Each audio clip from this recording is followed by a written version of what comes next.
The antiseptic scent of the emergency room was a constant, a chemical ghost that haunted the air, clinging to scrubs and hair.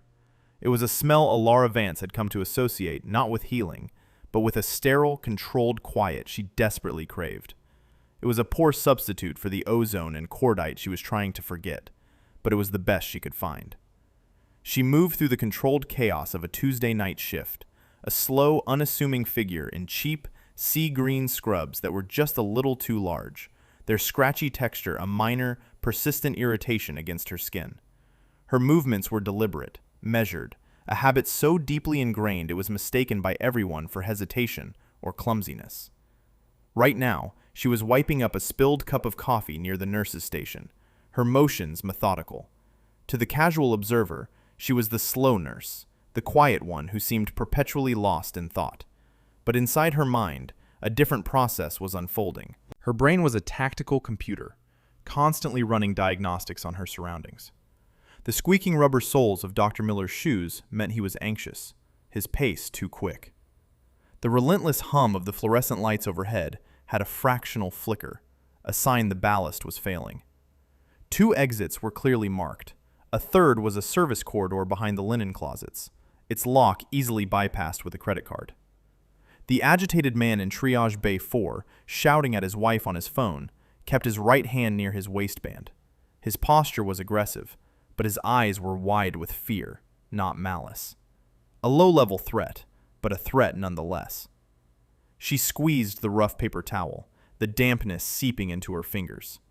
The smell of stale coffee mingled with the ever-present antiseptic, and for a disorienting second, it was not coffee, but the metallic tang of blood, hot and slick, mixed with the acrid smell of burnt diesel in the Kandahar dust. A memory surfaced, unbidden and sharp as shrapnel. The floor of a pavehawk, slick with fluids she was trying to clean before the next casualty was loaded. The chopper blades whipping grit and the scent of death into a vortex around her.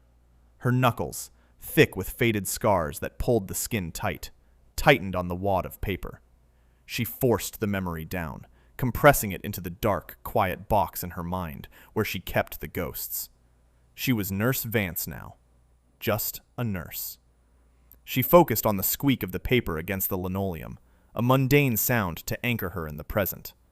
Her posture was apologetic, her shoulders slightly stooped, a carefully constructed camouflage of non-threat.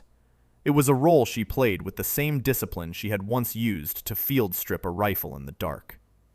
"Vance!"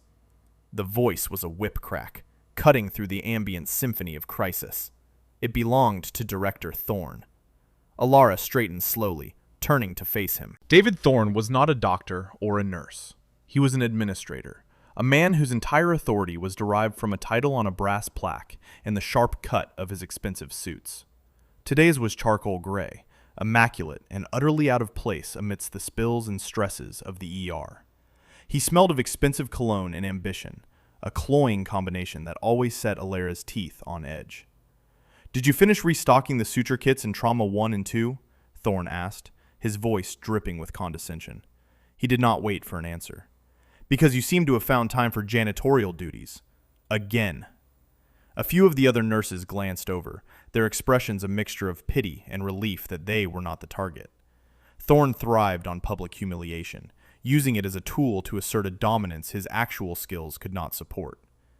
Alara looked at the damp paper towels in her hand, then back at his polished, impatient face. Her internal computer tagged his flared nostrils, the slight tremor in his jaw. Tells of an insecure man asserting power. Her own reaction was a conscious, disciplined choice.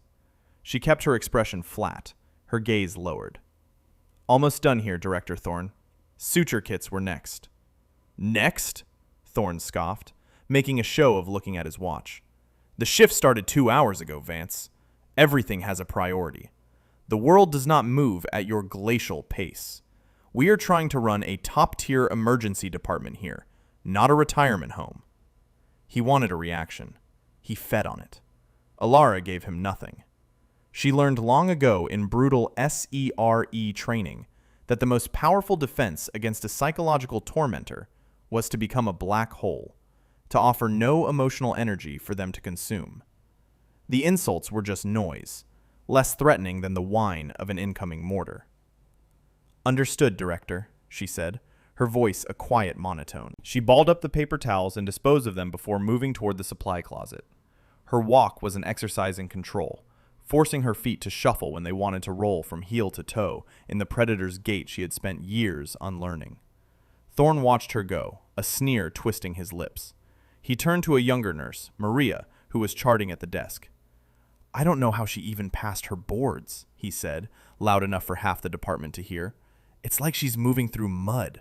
A liability." Alara heard him. She heard everything. The words landed and were immediately filed away under environmental hazards.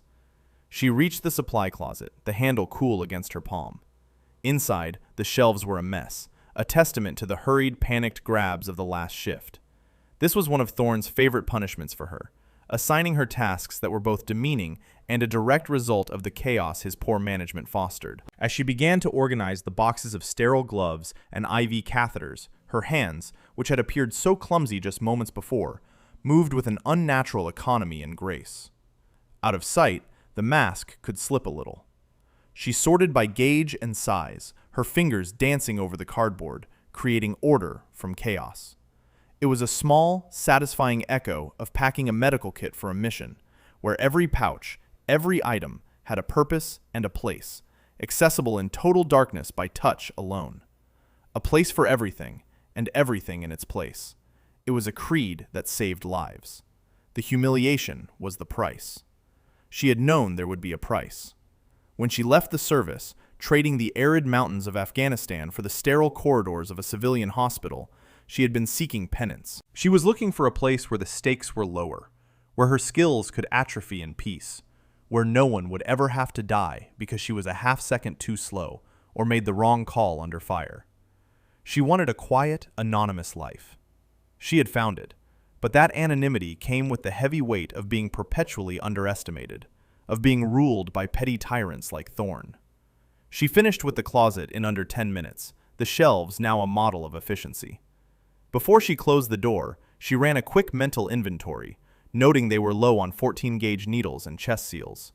She would make a quiet note for the charge nurse, bypassing Thorne entirely. Returning to the main floor, she saw Thorne dressing down a junior resident, his voice a low, angry buzz.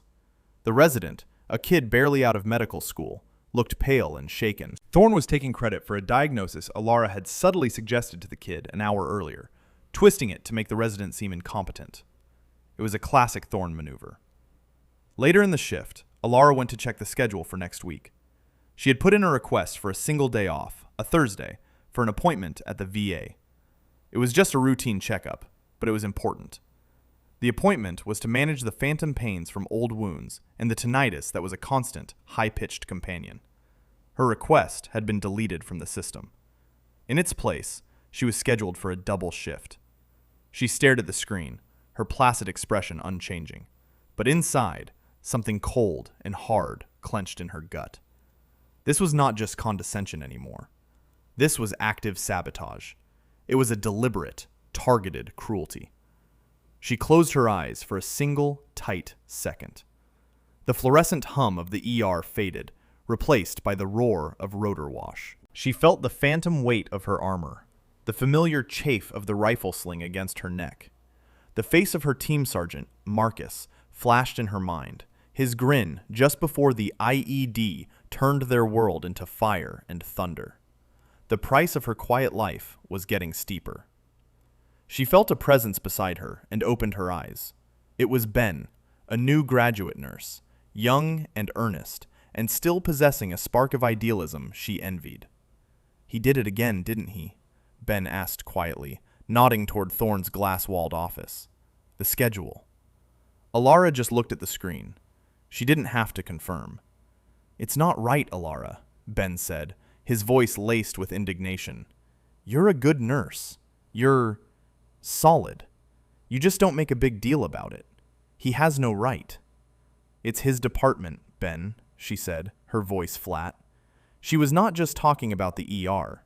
She was talking about the world she now inhabited, a world governed by men like Thorne.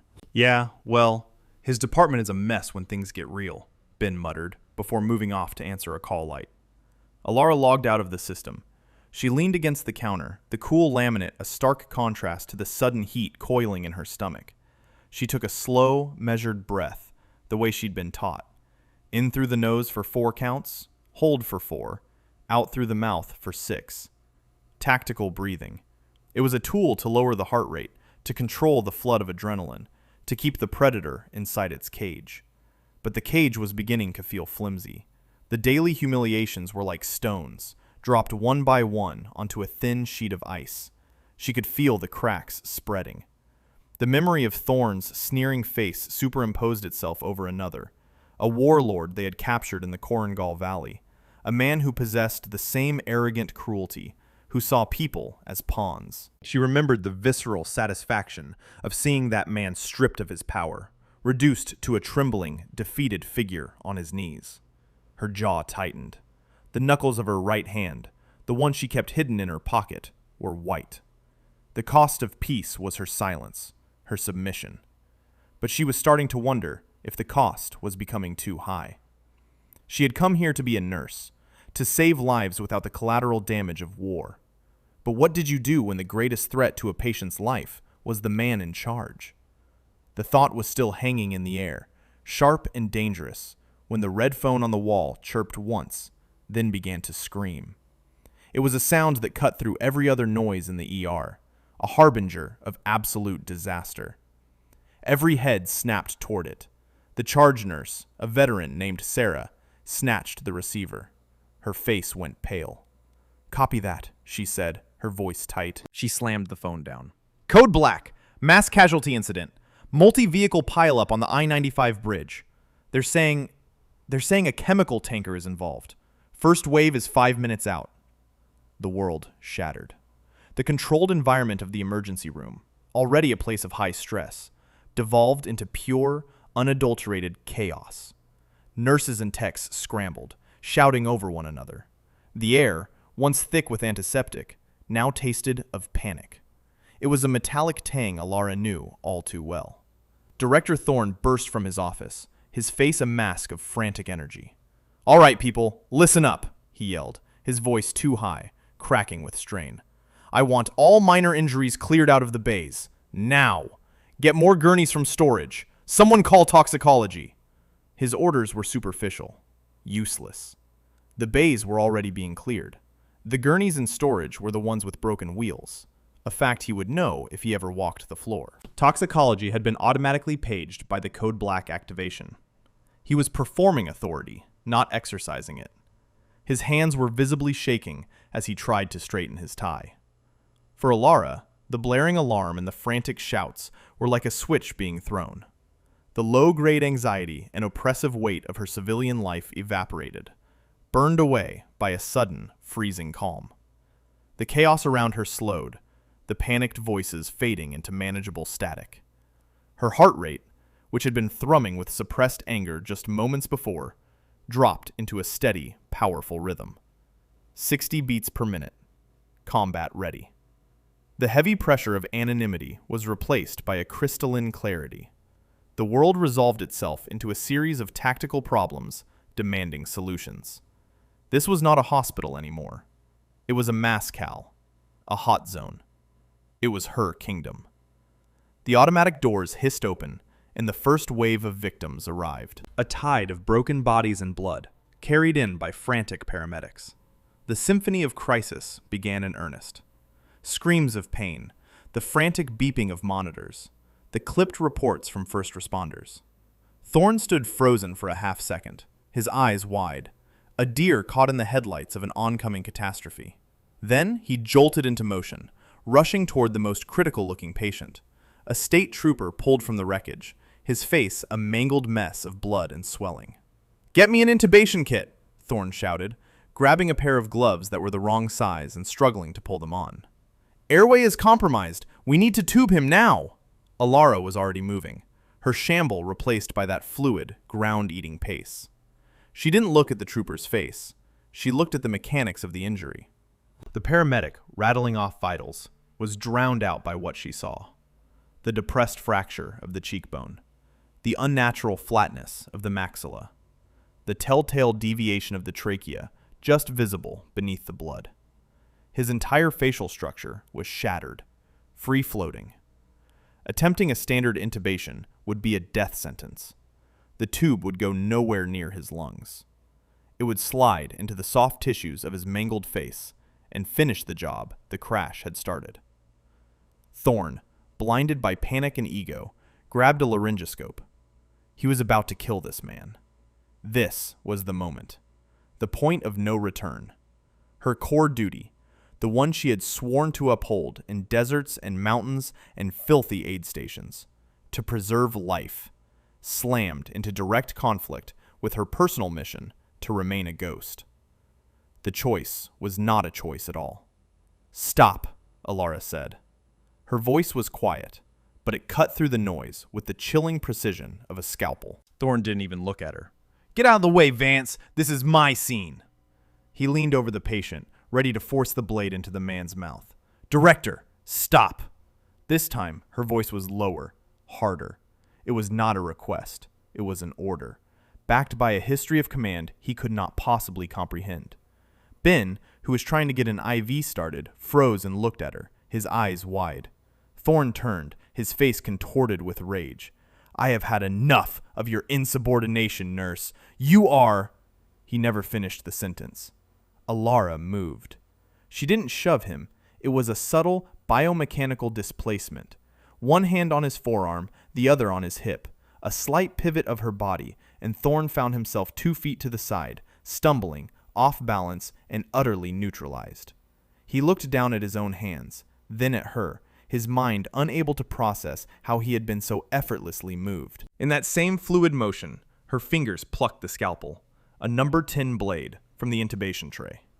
The cheap, scratchy scrubs seemed to fall away, her posture snapping ramrod straight, her shoulders broad and set. The apologetic stoop was gone, erased. The hesitant, slow nurse disintegrated. What stood in her place was something else entirely, something terrifying and magnificent. Her gaze, once carefully kept flat and averted, was now hard and analytical. Her eyes were twin scalpels, dissecting the scene, prioritizing the dying from the merely injured. The mask had not just slipped, it had shattered, and the woman underneath was a predator in her natural habitat. "Get me a crite kit, now," she commanded, her voice a low-frequency broadcast of absolute authority. It was a tone that did not invite debate. It compelled obedience. Ben, who had been staring, stunned, broke into motion as if zapped with a cattle prod. "Yes, ma'am," he breathed, turning and sprinting toward the cart. The ma'am was instinctual, a reaction to the sheer force of command radiating from her. "You!" Alara's head snapped toward a resident who was standing paralyzed. "He's got a tension pneumothorax on the right. Palpate the second intercostal space, mid-clavicular line. You'll feel the subcutaneous emphysema. I need a 14 gauge in there 5 seconds ago. Move!" The resident, who moments before had been taking orders from Thorne, simply nodded and moved to obey, his own panic replaced by the clarity of a direct, confident order. Thorne finally found his voice. "What do you think you're doing? You can't crick him. That is a surgical procedure. You're just a nurse," he shrieked, his voice thin and reedy. Alara didn't even look at him. Her focus was entirely on the dying trooper. "You are relieved, Director," she said, her voice dropping even colder. The words hung in the air, a stunning declaration of a coup. She was not asking. She was informing him of a fact that had already occurred. Ben slapped the cricothyrotomy kit into her waiting hand. Her fingers, which Thorne had once mocked for their slowness, moved with a speed that was barely human. She tilted the trooper's head back, her thumb and forefinger finding the cricothyroid membrane by touch alone.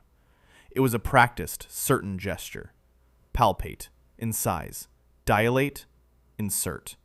The 4 steps took less than 3 seconds.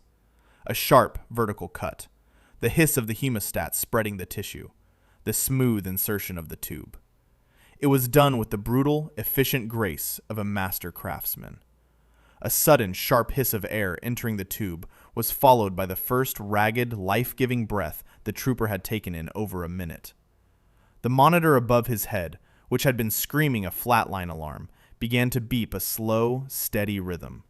She had snatched him back from the brink of death. The small circle of staff around the trauma base stared, mouths agape. They had just witnessed an impossible act, performed with a level of skill and calm that defied belief. Alara was already moving on. "Ben!" she snapped, not looking up from her next assessment, a woman with a piece of rebar protruding from her abdomen. "That trooper needs bilateral chest tubes. Get the kit.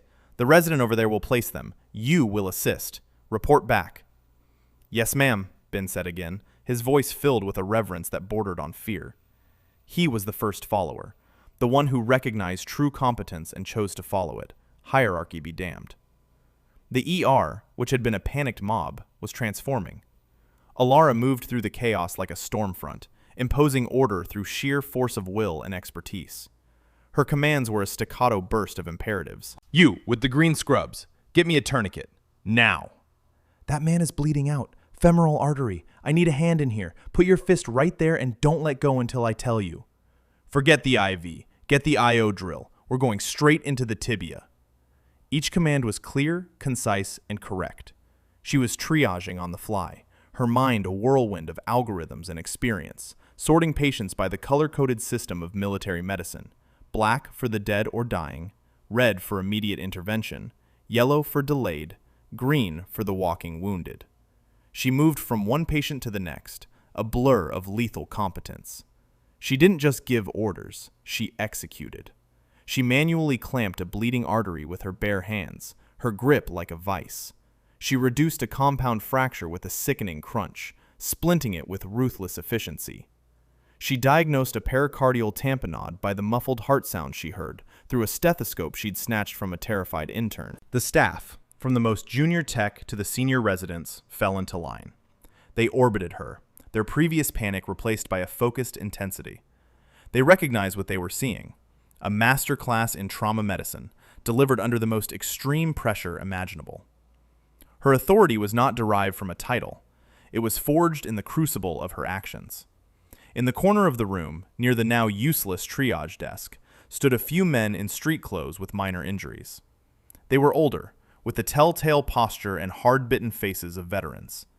They'd been brought in from a VA van caught in the pileup. Initially, they had teased Alara good-naturedly about her slowness when she'd given them ice packs.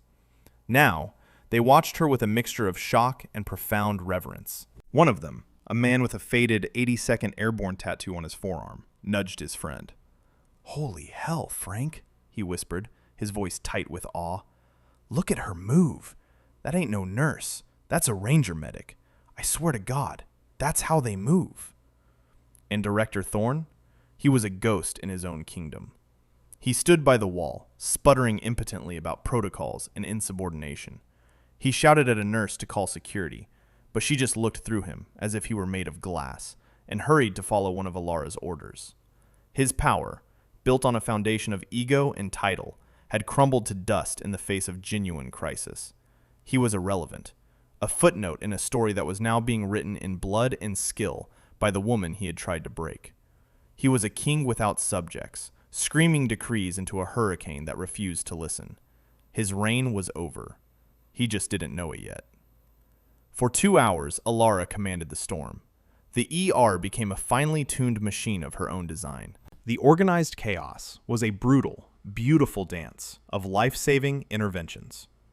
Patients were stabilized, triaged to surgery, admitted to the ICU, or patched up and sent to waiting areas. The initial wave of red tags was handled, and a semblance of control was established, just as the less critical yellow tags began to pour in. The tide of the catastrophe had been met and turned back. Finally, a lull descended. The last of the critical patients was wheeled toward the elevators, on their way to the operating room. The frantic beeps had settled into steady rhythms. The shouting had subsided into the low murmur of exhausted professionals. The floor was slick with things Alara chose not to identify. The air thick with the metallic smell of blood and the sharp scent of ozone from the defibrillator. Alara stood in the center of it all, her posture still ramrod straight. She took a slow breath, and for the first time in hours, she felt the bone-deep weariness settle into her muscles. The adrenaline began to recede, leaving behind the familiar ache of a body pushed to its limits. The hyperfocus softened, and the ambient noise of the ER seeped back in. Ben approached her, his face pale and smudged with blood, but his eyes shining with an almost religious fervor. "The trooper, Sergeant Miller. He's stable. Vitals are holding. They're taking him up to surgery to fix his face. You saved his life, Alara." Alara simply nodded, her gaze distant. "What's his pain level, Corporal?" she asked, the old terminology slipping out, her voice flat and tired. Ben blinked, confused for a second by the term, then understood. "We have him sedated. He's comfortable." "Good," she said. She turned and walked toward the break room, her movements suddenly heavy. The mask of the quiet nurse was gone, but the ghost operator was receding too, leaving just a woman who was profoundly tired of saving people. She didn't make it. "Vance, my office, now!" Thorne's voice, no longer shrieking but low and venomous, cut through the exhaustion. He stood in the doorway of his glass-walled office, his suit rumpled, his face a blotchy, furious red. His brief period of irrelevance was over, and he was ready to reassert his authority with a vengeance. Alara looked at him, her expression unreadable. She changed course and walked toward his office, her steps even and measured. The staff watched, a silent tension gripping the room. They had all witnessed what she had done. They knew who had failed and who had triumphed. She stepped into the office, and Thorne slammed the door behind her. The sudden quiet was jarring. "Do you have any idea what you have done?" he hissed, his body trembling with rage. "The sheer, breathtaking arrogance. You performed a surgical procedure you are not licensed for. You countermanded my direct orders. You ignored every protocol this hospital has. You are a reckless, dangerous liability." Alara stood perfectly still, her hands loose at her sides. She said nothing. Her silence seemed to infuriate him further. "I am going to have your nursing license revoked," he spat. "You will never work in this state again. You will never work in any hospital again. You are fired, Vance. Effective immediately. Now get your things and get out of my hospital before I have security throw you out." He stood there, chest puffed out, waiting for her to break, to cry, to beg. He was reclaiming his power, putting the slow, clumsy nurse back in her place. The office door opened without a knock. A man stepped in, followed by two others. He was in his late 50s, with a face that looked like it had been carved from granite, and eyes the color of a winter sky. He wore an expensive but understated dark suit, and he moved with a quiet, absolute confidence that instantly sucked the air out of the room. The two men behind him were younger, fitter, and moved with the exact same economical grace as Alara. They positioned themselves on either side of the door, their presence a silent, overwhelming threat. Thorne spun around. "Excuse me, this is a private meeting. Who the hell are you?" The man ignored Thorne completely. His gaze swept the room and landed on Alara. He studied her for a long moment, his expression unreadable. His eyes dropped to her wrist, where her scrub sleeve had ridden up slightly, revealing a small, faded tattoo that was almost invisible against her skin. A stylized dagger cutting through a skull. "Vance," the man said, his voice a calm, deep baritone. "Sergeant Major Alara Vance?" Thorne let out a short, incredulous laugh. "Sergeant Major? What is this, some kind of joke? She's just a nurse, a fired nurse, as of 30 seconds ago." The man's winter sky eyes slowly shifted to Thorne. The temperature in the room seemed to drop 20 degrees. The calm in his gaze was replaced by a coldness so profound it was a physical force. "That's who we're looking for," the man said, his voice flat and devoid of any emotion. He held Thorne's gaze for a beat longer, letting the words sink in, before turning his full attention back to Alara. "I'm Deputy Director Reed, Department of Defense," he said to her, a flicker of something almost like respect in his eyes. "We've been trying to locate you for 6 months. You're a difficult woman to find." Thorne's jaw was hanging open. "Department of Defense? What is going on? Reed finally deigned to address him again, though he never took his eyes off Alara. What is going on, Director Thorne, is that you have had a national asset stocking your supply closets for the past year. He gestured dismissively toward Alara. Sergeant Major Vance isn't just a nurse.